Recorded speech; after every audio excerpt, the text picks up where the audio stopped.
The fluorescent lights in the employment agency buzzed overhead as Linda Torres sat on a plastic chair that had seen better days. She clutched her purse tight against her chest, feeling the weight of unpaid bills inside like stones. Her shoes had a hole in the left sole that she'd covered with cardboard that morning. Nobody could see it, but she felt it with every step. 3 months. That's how long it had been since the factory closed down. 3 months of watching her savings disappear like water through her fingers. 3 months of her 2 kids asking questions she couldn't answer. Why can't we order pizza anymore? Why did we cancel cable? Mom, why are you crying? The worst part was her daughter's inhaler. Katie needed it for her asthma, and the prescription had run out 2 weeks ago. The pharmacy wanted $60. $60 might as well have been $6,000. Linda had been rationing the old inhaler, praying it would last until she found work. Mrs. Torres. A woman's voice cut through her thoughts. Linda stood up quickly, smoothing down her best shirt. It was 5 years old, but still looked decent if you didn't look too close at the frayed collar. The woman who called her name was young, maybe 30, wearing a crisp suit that probably cost more than Linda's monthly rent. I'm Jennifer, the placement director. Please come to my office. The office was small but neat. Jennifer sat behind her desk and opened a folder, not looking at Linda directly. That was never a good sign. Linda had been to enough of these meetings to know. Mrs. Torres, I've reviewed your application. I see you have experience in factory work, retail, and housekeeping, but no formal medical training or certifications. Linda's heart sank. Here it comes. The polite rejection, that's correct. But I'm a hard worker and I learn fast. I took care of my mother before she passed. I know how to handle medical situations and… Jennifer held up her hand. Actually, that might work in your favor for this particular position. Linda stopped mid-sentence, hardly daring to hope. I have a client looking for a private caregiver. The situation is unusual, which is why they haven't gone through traditional medical staffing. The patient is a man in his late 30s. He's been in what doctors call a vegetative state for the past 8 months. Car accident. Linda nodded slowly, trying to process this information. The family needs someone for day shifts, 6 days a week, 12-hour shifts. The pay is $4,000 a month plus room for meals on site. $4,000. Linda's mind went blank for a moment. That was more than she'd made at the factory.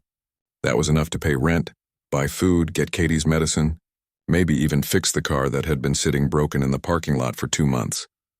There's a night nurse who handles the medical aspects, Jennifer continued. Your job would be basic care. Keeping him clean, turning him to prevent bed sores, managing the feeding tube, that sort of thing. The night nurse will train you on everything. I can do that, Linda said quickly. Maybe too quickly because Jennifer gave her a long look. The family is very private, very wealthy. They don't want someone who will gossip or ask too many questions. They specifically requested someone without formal medical credentials because they want discretion. Do you understand what I'm saying? Linda understood perfectly. Rich people didn't want their business spread around. That was fine by her. She needed this job too badly to care about anything else. I can be discreet. Good. Can you start tomorrow? The next morning, Linda took 2 buses to reach the address Jennifer had given her. She got off in a neighborhood where the houses hid behind gates and tall hedges. The Hartwell mansion wasn't just a house. It was the kind of place she'd only seen in movies. Stone columns, circular driveway, windows that gleamed in the morning sun. A woman in a gray uniform answered the door. The housekeeper, Linda guessed. She didn't smile or introduce herself, just gestured for Linda to follow her inside. The entrance hall had marble floors that clicked under Linda's worn shoes. She tried not to stare at the chandelier overhead, or the paintings on the walls that looked old and expensive. Everything smelled like lemon polish and money. They walked up a curved staircase to the 2nd floor, down a long hallway and stopped at a door near the end. The housekeeper knocked once, then opened it. The new day girl is here, she announced to someone inside. Linda walked into a bedroom that was bigger than her entire apartment. The curtains were heavy and dark, letting in only thin strips of sunlight. Medical equipment beeped and hummed in the corner. And in the center of it all was a hospital bed. A young woman in scrubs stood beside the bed making notes on a clipboard. She looked tired, the kind of tired that comes from working nights. You're Linda? I'm Rebecca, the night nurse. We've got about 20 minutes for me to show you the basics before I leave. Rebecca walked her through everything quickly.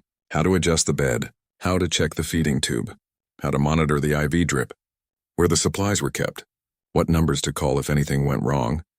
He doesn't need much, honestly, Rebecca said, snapping her clipboard shut. The machines do most of the work. Just keep him clean and comfortable.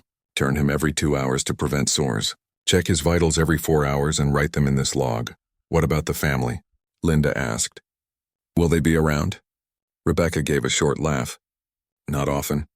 His brother Richard stops by maybe twice a week, usually in the evening. The brother's wife comes even less. There's some cousins and an uncle who visit once in a while, but mostly you'll be alone.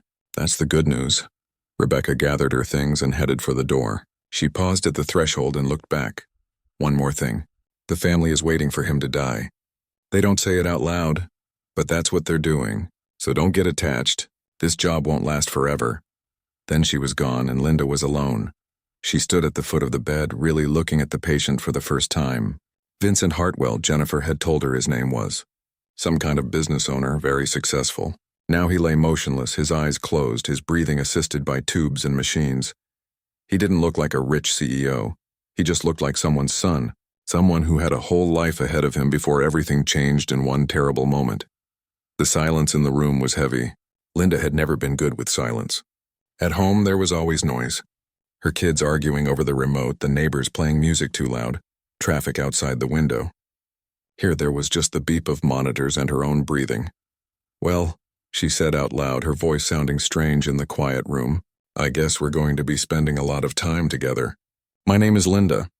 I've got 2 kids, Katie and David. Katie's 9, David's 7. They're good kids, but they eat like they're twice their size. She laughed a little at her own joke, then felt foolish. He couldn't hear her. The doctors had said his brain wasn't processing anything anymore, but talking made the room feel less empty. So she kept talking as she started her first day of work, telling this stranger her life story, never imagining that behind those closed eyes, someone was listening to every single word. 3 weeks had passed since Linda started working at the Hartwell mansion, and she'd fallen into a rhythm. Every morning at 7, Rebecca would hand over the care log, give a quick update, and leave. Then it was just Linda and Vincent for the next 12 hours. At first, the silence had been uncomfortable. Linda wasn't used to being alone with her thoughts for that long. So she'd started talking. Just random stuff at first. The weather outside. What she'd made for breakfast. How David had gotten in trouble at school for putting a frog in another kid's backpack. Boys, you know, she said one Tuesday morning while checking Vincent's IV line. They think everything is funny. His teacher called me in and I had to sit there pretending to be mad while trying not to laugh myself. I mean, a frog. Where did he even find a frog in the city? She moved around the bed, adjusting his pillows like Rebecca had shown her. Vincent's face was peaceful, empty. The doctors said he couldn't hear anything, couldn't feel anything. His brain was there, but the lights were off. That's what one of them had told Richard during a visit Linda had overheard. But talking to him made the long days easier. It was like having a friend who never interrupted, never judged, never gave advice she didn't ask for. Katie's doing better, Linda continued, measuring out the liquid nutrition for his feeding tube. Got her inhaler refilled finally. First paycheck came through and I swear I almost cried right there in the pharmacy. The pharmacist probably thought I was crazy. She pulled up a chair beside the bed and opened the newspaper. Another routine she'd started. Reading him the news each morning. Again, it made no difference to him, but it made her feel less alone. Let's see what's happening in the world today. Oh, looks like there's going to be rain all weekend. Stock market is up. Some celebrity got married. Nothing too exciting. Linda was halfway through an article about local construction projects when she saw it. Just a tiny movement. Vincent's left hand, the one closest to her. His index finger twitched. She stopped reading mid-sentence. Stared at his hand, waited nothing. Did you just move? She whispered. Silence, no movement. The machines beeped their steady rhythm. Linda shook her head. She was seeing things. Probably just tired. She'd been working 6 days a week, coming home exhausted, getting up early with the kids. Her eyes were playing tricks on her. She went back to reading the newspaper, but her voice wasn't as steady anymore. Over the next few days, Linda watched Vincent more carefully. She felt foolish doing it, like she was hoping for a miracle that wasn't coming, but she couldn't shake the feeling that something had happened. On Thursday, she was telling him about Katie's school play. Her daughter had gotten the part of a tree in the class production, which meant standing still for 20 minutes wearing a brown outfit Linda had to make from an old sheet. She's so excited about it, Linda said, smiling at the memory of Katie practicing her tree pose in the living room. She keeps asking if she can wear makeup. I said trees don't wear makeup, and she said, but I'm a fancy tree, Mom. As she laughed at her own story, she glanced at the heart rate monitor. It had spiked. Just a little, but it was there. 72 to 78 beats per minute. Linda's smile faded. She looked at Vincent's face. Nothing had changed. His eyes were still closed, his expression blank. Vincent, she said softly, can you hear me? The heart rate went up another point, 79. Her hand started shaking. This couldn't be happening. Rebecca had told her that sometimes monitors showed random fluctuations. It didn't mean anything, but what if it did? Linda spent the rest of that day in a fog, going through the motions of her job while her mind raced. She didn't tell Rebecca when she arrived that evening. What would she even say? That she thought maybe the patient's heart rate changed when she talked? They'd think she was losing it. They'd fire her, and she'd be back to square one, unable to pay rent, unable to buy Katie's medicine. That weekend, Linda couldn't stop thinking about it. She barely slept, her mind spinning through possibilities. Monday morning couldn't come fast enough. When she arrived at the mansion, she had a plan, a test, a way to know if she was crazy or if something impossible was happening. Rebecca left at 7:15, same as always. Linda waited until she heard the front door close. Then she pulled her chair close to Vincent's bed and took a deep breath. Okay, Vincent, I don't know if you can hear me. I'm probably talking to myself, and that's fine, but I need to try something. She placed her hand near his left hand on the bedsheet. If you can hear me, if you understand what I'm saying, try to move your finger. Any finger on your left hand. Just once, can you do that? Nothing happened. Linda waited, counting her heartbeats. 30 seconds passed. A minute, she felt like an idiot. It's okay, she said quietly. I just thought maybe the finger moved. The index finger, clearly and deliberately, curled slightly and then relaxed. Linda gasped and jumped back so fast her chair nearly tipped over. Her heart was pounding so hard she could hear it in her ears. Oh my God, she breathed. Oh my God, you're in there.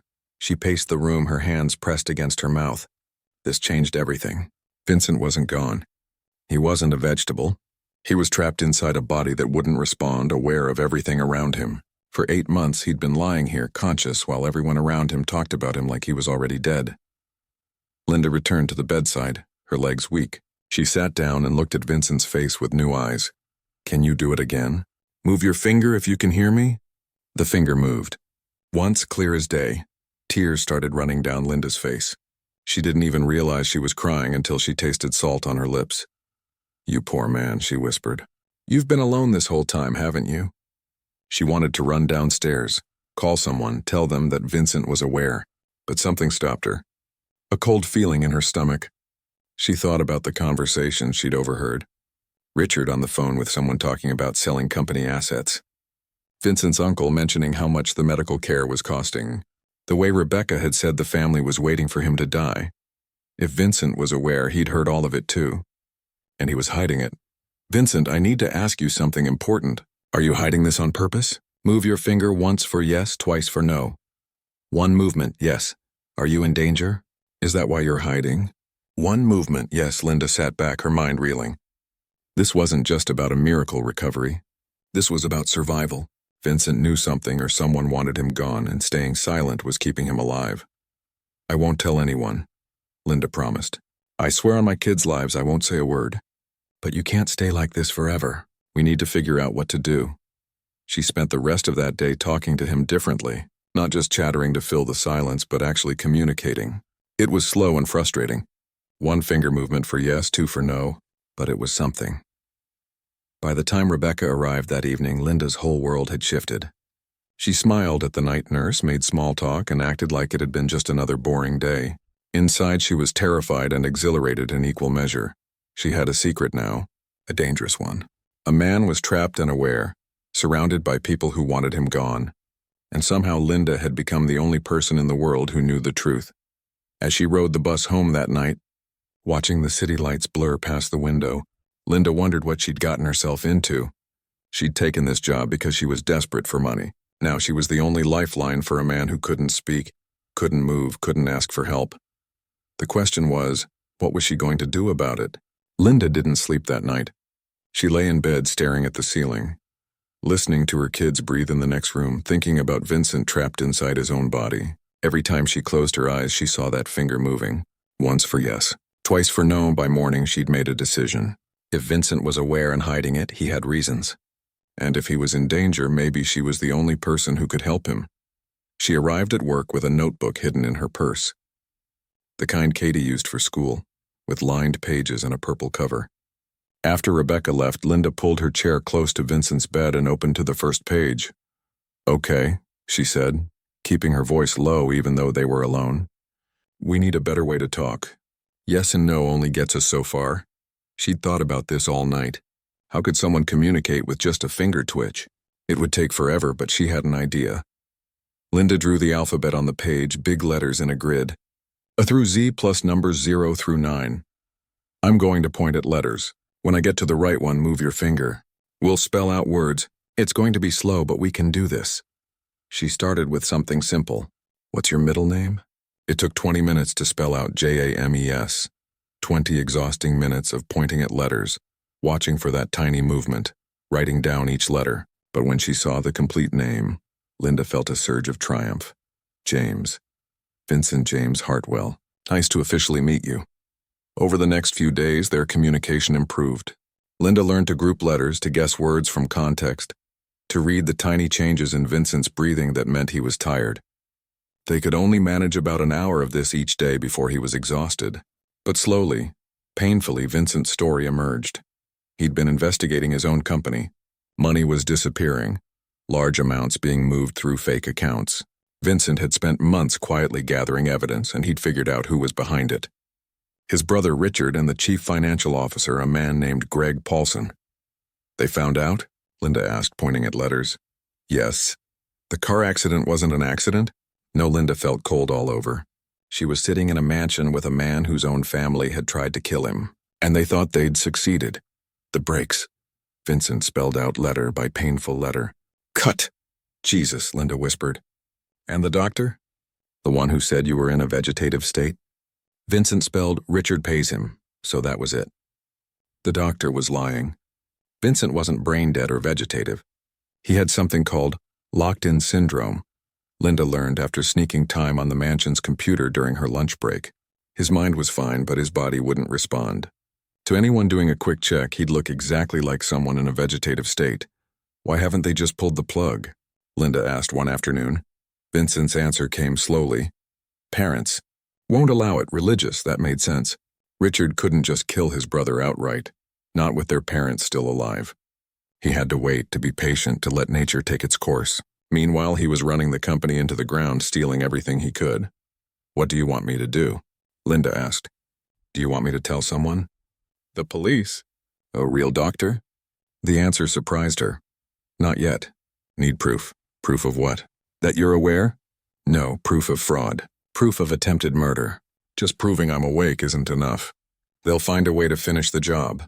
Linda understood. If she suddenly announced that Vincent was conscious, Richard would panic.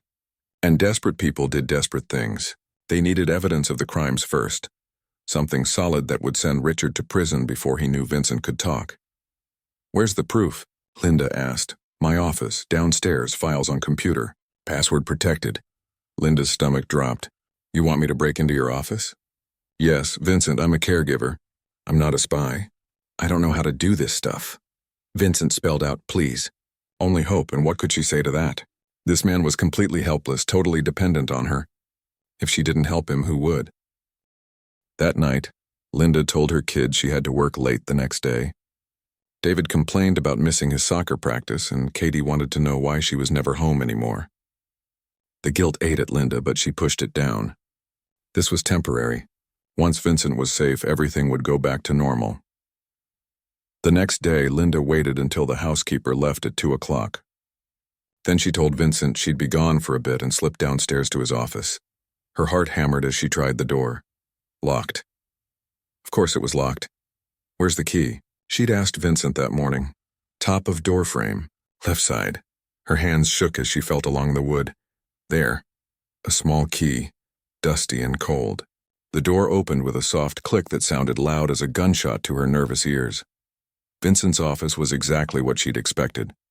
Dark wood, expensive furniture, walls lined with books. The computer sat on the desk, its screen black. Linda sat in his chair and pressed the power button. The computer hummed to life. Password required.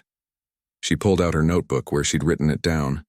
Vincent had spelled it out letter by letter over 2 days. She typed carefully, Lighthouse 2017. The screen unlocked. Okay, Linda breathed. I'm in. Now what?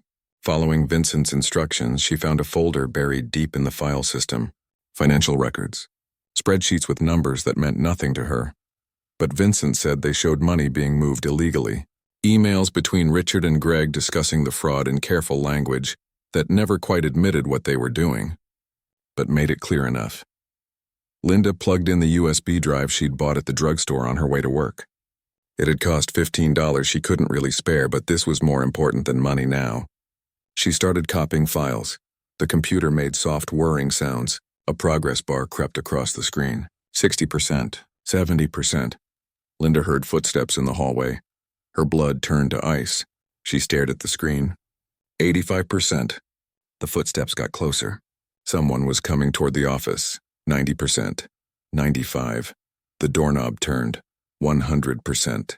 Linda yanked out the USB drive and shoved it in her pocket just as the door opened. Richard Hartwell stood in the doorway. He was tall, with the same dark hair as Vincent, but harder eyes. Cold eyes that went from surprise to suspicious in an instant. What are you doing in here? Linda's mouth went dry. Her mind raced for an explanation, any explanation. The housekeeper said there were medical supply invoices in here, for the accountant. She asked me to look for them. Richard stepped into the room, looking at the computer, at Linda, at the room like he was searching for evidence of her lie. The housekeeper asked you? Yes, sir, Mrs. Chen. She said you'd mentioned needing them organized. It was a terrible lie. Linda could hear how weak it sounded. Richard could probably hear her heart pounding from across the room. He stared at her for a long moment. Linda forced herself to meet his eyes, to not look away, to act like she had every right to be there. I don't recall mentioning that, Richard said slowly, and I don't appreciate staff going through my brother's private office. I'm sorry, sir. I was just trying to help. I'll go back upstairs. Linda stood up, her legs trembling. She walked past Richard, expecting him to grab her arm, to demand she empty her pockets to find the USB drive with all the evidence against him. But he let her pass. She made it to the stairs before her knees almost gave out. She gripped the railing and forced herself to keep walking, to act normal, to not run. When she reached Vincent's room, she closed the door and leaned against it, breathing hard. I got it, she whispered. I got the files. But Vincent, he saw me. Richard knows something's wrong. She pulled out the USB drive and held it up so Vincent could see it, even though his eyes couldn't focus. What do we do now? Vincent's answer came one letter at a time, and it chilled her to the bone. Be careful. He's dangerous. If he suspects you know, you're not safe either. Linda looked at the small piece of plastic in her hand. Somewhere on this drive was evidence of fraud, embezzlement, maybe even attempted murder. She'd crossed a line today. She wasn't just a caregiver anymore. She was the only thing, standing between Vincent and people who'd already tried to kill him once, and now they might be coming for her too. The USB drive felt like it was burning a hole in Linda's pocket. She'd taken it home that night, hidden it inside an old coffee can in the back of her kitchen cabinet behind the flour and sugar. Not the best hiding spot, but where else could she put it? In her apartment, there weren't many options. For 3 days, nothing happened. Linda went to work, took care of Vincent, came home. Everything seemed normal on the surface, but she noticed things now. The way Richard looked at her when he stopped by. The questions he asked. How long have you worked here? Where did you work before? Do you live nearby? He's suspicious, Linda told Vincent one morning, spelling out letters on their chart. I can feel it. Vincent's response was blunt, probably. What do I do with the files? I can't just walk into a police station. They'll ask how I got them. I'll lose my job. Maybe get arrested for theft. Vincent had thought about this. Over the next hour, exhausted from the effort, he spelled out a plan. They needed more than just financial records. They needed proof of the attempted murder, the car. Someone had to examine Vincent's car and find evidence of tampering. Where's the car? Linda asked. Storage facility. Richard's name. Riverside Auto Storage. He kept it? Why wouldn't he get rid of it? Insurance. Can't claim without the vehicle. Linda understood. Richard needed the insurance payout, so he couldn't make the car disappear. It was sitting in storage somewhere, probably with evidence of cut brake lines still there if anyone knew to look. But that created another problem. How was Linda supposed to get to a storage facility, find Vincent's car, and examine it? She didn't even know what cut brake lines looked like. The answer came from an unexpected place. Vincent spelled out a name. Dr. Chen, Neurologist, Research Hospital. Send her a video. A video of what? Meet the moving finger. Eye tracking. She'll know what it means. It was risky, so risky. If this Dr. Chen didn't believe them, or worse, if she contacted Richard first, everything would fall apart. But Vincent insisted she was trustworthy. She'd been his mother's doctor years ago. She'd know locked-in syndrome when she saw it. Linda spent her lunch break that day making a video on her phone. She showed Vincent's finger movements, his response to yes and no questions, the way his eyes tracked light even though he couldn't move them voluntarily. It wasn't much, but maybe it would be enough. That night at home, after the kids were asleep, Linda sat at her old laptop and searched for Dr. Patricia Chen. Found her at Johns Hopkins Hospital, one of the top neurologists in the country.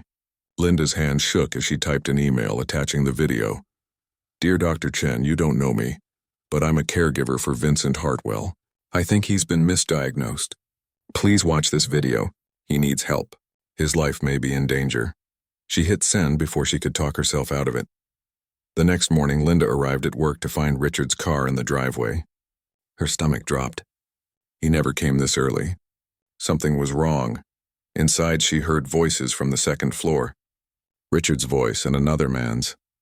They were in Vincent's room. Linda climbed the stairs slowly, her heart pounding. When she reached the doorway, she saw Richard standing by Vincent's bed with a man in an expensive suit. The man had a briefcase and a serious expression. Ah, the caregiver, Richard said when he noticed her. His smile didn't reach his eyes. This is Mr. Patterson. He's a lawyer. We're discussing some medical decisions regarding my brother. Linda forced herself to stay calm. I can come back if you need privacy. No, actually, your timing is perfect. Mr. Patterson has some questions about my brother's care. How responsive he is, that sort of thing. The lawyer pulled out a document. Ms. Torres, in your professional opinion, does the patient show any signs of awareness? Any response to stimuli? Linda's mouth went dry. She looked at Vincent lying motionless in the bed. Their secret hung in the air between them. No, she said quietly. No response. The doctors say he can't hear or feel anything. And in your time caring for him, you've never observed anything that would contradict that diagnosis? No, sir. The lie tasted bitter, but what choice did she have? If she told the truth now, without proof, without protection, Richard would find a way to silence them both. The lawyer made a note. Thank you. That's all we need. After they left, Linda sat by Vincent's bed, her hands shaking. They're going to do it, she whispered. They're building a case to take you off life support. That's what that lawyer was here for. Vincent's finger moved once. Yes, he knew. How much time do we have? Vincent spelled out weeks, maybe less. That afternoon, everything got worse. Richard announced that Rebecca wouldn't be coming anymore. They were cutting back on staff. Linda would be handling night shifts too, staying 24 hours when needed. He made it sound like a promotion, offering her extra pay. But Linda understood what it really meant. They were isolating Vincent. Fewer witnesses, fewer people who might notice something wrong when the time came. She wanted to quit. Every instinct screamed at her to grab her kids and run. This wasn't her problem. She was just trying to survive, to pay her bills, to take care of her family. She'd never signed up to be caught in the middle of a murder plot. But then she looked at Vincent and she thought about him lying there for 8 months, aware of everything, unable to move or speak or ask for help. She thought about how terrifying that must be, how lonely. I'm not leaving, she told him that evening. I'm seeing this through. 2 days later, Linda got a response to her email. Dr. Chen wanted to come to the house. She'd reviewed the video and had concerns about the diagnosis. She was bringing 2 colleagues and a medical ethics lawyer. They'd be there in 48 hours. Linda's relief was overwhelming. A real doctor, someone who could prove Vincent was aware, someone Richard couldn't bribe or threaten. She was showing the email to Vincent. Watching his finger move in what she'd learned was his way of expressing excitement when she heard the front door open downstairs. Odd. The housekeeper wasn't scheduled today. Footsteps on the stairs. Multiple people. Linda's blood ran cold. She grabbed her phone. But before she could do anything, Richard walked in with two men she didn't recognize. Security guards by the look of them. Linda Torres, Richard said, his voice cold. We need to talk about why you've been accessing my brother's private computer and what you've been doing with his files. Linda's heart stopped, he knew. Somehow he'd figured it out. I don't know what you mean, she said, trying to keep her voice steady. Richard held up his phone. Security camera footage. Linda sitting at Vincent's desk, the computer screen visible. The timestamp showed the exact day she'd copied the files. I had the office checked after I found you there. The computer logs show extensive file access. Thousands of documents copied. Richard stepped closer. Where are they? What did you do with those files? I was organizing. Like I said, the housekeeper asked me to. Don't lie to me. Richard's voice was sharp enough to make her flinch. The housekeeper never asked you to do anything. I checked. One of the security guards moved to block the doorway. Linda was trapped. Here's what's going to happen, Richard said quietly. You're going to tell me where those files are. Then you're going to resign, sign a non-disclosure agreement, and disappear. If you cooperate, you'll get a severance payment. Enough to keep you quiet. And if I don't? Richard's smile was cold. I've already made some calls. To Child Protective Services. Seems someone filed an anonymous report about two children living in substandard conditions with a mother who works excessive hours and can't properly care for them. Linda felt like she'd been punched in the stomach. Her kids. He was threatening her kids. You wouldn't. Try me. One phone call, Linda. One call and Katie and David are in the system. Foster care. You might get them back eventually. After months of investigations and court hearings. Or you might not. He paused. Your choice. Linda looked at Vincent. His eyes were closed, his face expressionless. To anyone else, he looked like he was sleeping. But she knew he was listening to every word, trapped and helpless while his brother threatened the only person trying to help him. She thought about the USB drive in her kitchen cabinet, about Dr. Chen coming in 2 days, about her kids at school right now, safe and happy, not knowing their mother was caught between a dying man and his murderous brother. I need time to think, Linda said. You have until tomorrow morning, 9 a.m. Bring me those files or face the consequences. Richard and his security guards left. Linda heard them go downstairs, heard the front door close. She sat down hard, her legs giving out. I'm sorry, she whispered to Vincent. I'm so sorry. I don't know what to do. Vincent's finger moved. She grabbed the letter chart with shaking hands. It took 10 minutes, but his message was clear. Save yourself. Protect your kids. I understand. But Linda wasn't sure she could do that. Wasn't sure she could walk away now, knowing what would happen to Vincent if she did. She had less than 24 hours to decide who she was willing to sacrifice. The man who needed her, or her own children, and she had no idea what the right answer was. Linda didn't go home that night. She called her neighbor, Mrs. Rodriguez, and asked if the kids could sleep over.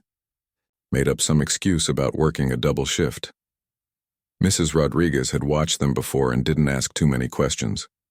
Instead, Linda sat in Vincent's room as darkness fell outside the windows. She'd turned off most of the lights, just the glow from the medical monitors and the moonlight coming through the curtains. I can't give him those files, she said quietly. If I do, Richard destroys the evidence and there's nothing to stop him from pulling your plug.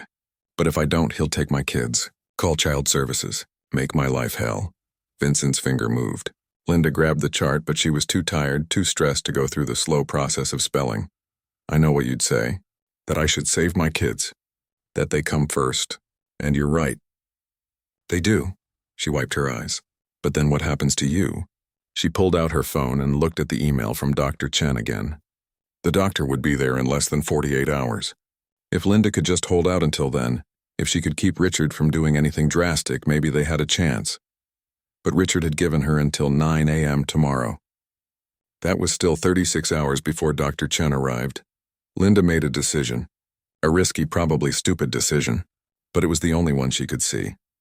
At midnight, she left the mansion and took 2 buses across town to a 24-hour copy shop. She pulled the USB drive from her purse and printed everything, Every document, every email, every spreadsheet. It took 3 hours and cost her $60. The guy working the night shift looked at her like she was crazy, but he took her money and didn't ask questions. Then she went to the post office when it opened at 6 a.m. She made 3 identical packages. Everything copied, everything documented. She mailed 1 package to Dr. Chen, 1 to the FBI field office downtown, and 1 to a reporter at the city newspaper whose email she found on their website. If something happened to her, if Richard followed through on his threats, the evidence would still get out. She wasn't the only one who knew anymore. Linda arrived back at the mansion at 7:30. She was exhausted, running on coffee and adrenaline. Richard's car was already in the driveway. He was waiting in Vincent's room, sitting in the chair where Linda usually sat. The security guards from yesterday stood by the door. "You're early," Linda said. "I wanted to make sure you didn't run." Richard stood up. "Do you have what I asked for?" Linda reached into her purse. She pulled out the USB drive and held it up. Richard's eyes gleamed with satisfaction. He reached for it, Linda's hand closed around it. "First, I want to know something. The car accident. You cut his brakes, didn't you?" Richard's expression didn't change, but something flickered in his eyes. "I don't know what you're talking about. Vincent found out about the money you were stealing. He was going to turn you in, so you tried to kill him. That's a serious accusation. Do you have any proof?" Linda thought about the packages she'd mailed that morning, the evidence already making its way through the postal system. But she didn't say that. Instead, she just looked at Richard, at this man who'd tried to murder his own brother for money. "The files," Richard said, holding out his hand. "Now." Linda gave him the USB drive. Richard immediately plugged it into his phone, checking the contents. Linda watched his face relax as he saw the financial records, the emails, everything he'd wanted to destroy. "Smart girl," he said. "This is the only copy?" "Yes." He pulled a folded paper from his jacket pocket. "This is a non-disclosure agreement. Sign it and we're done. You walk away with 3 months severance. You never speak about anything you saw or heard in this house. Break the agreement and I'll bury you in legal fees you can't afford." Linda took the paper. Read it quickly. It was exactly what he'd said. She'd be paid to stay quiet, and if she ever talked, she'd be sued for everything she had.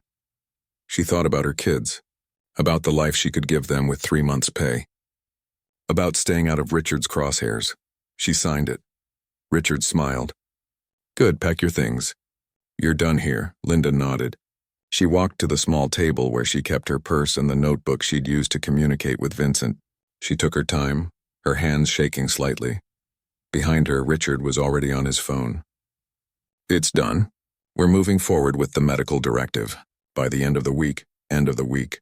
That's how long Vincent had left. 3 days, maybe 4. Linda picked up her purse. She walked to the door, then stopped. Turned back. "Can I say goodbye to him? To Vincent?" Richard looked annoyed but waved his hand. "Make it quick." Linda approached the bed. She looked down at Vincent's face, at the man who'd trusted her with his secret, the man she was abandoning to save herself. "I'm sorry," she whispered, just loud enough for Vincent to hear, but not Richard. "Dr. Chen is coming.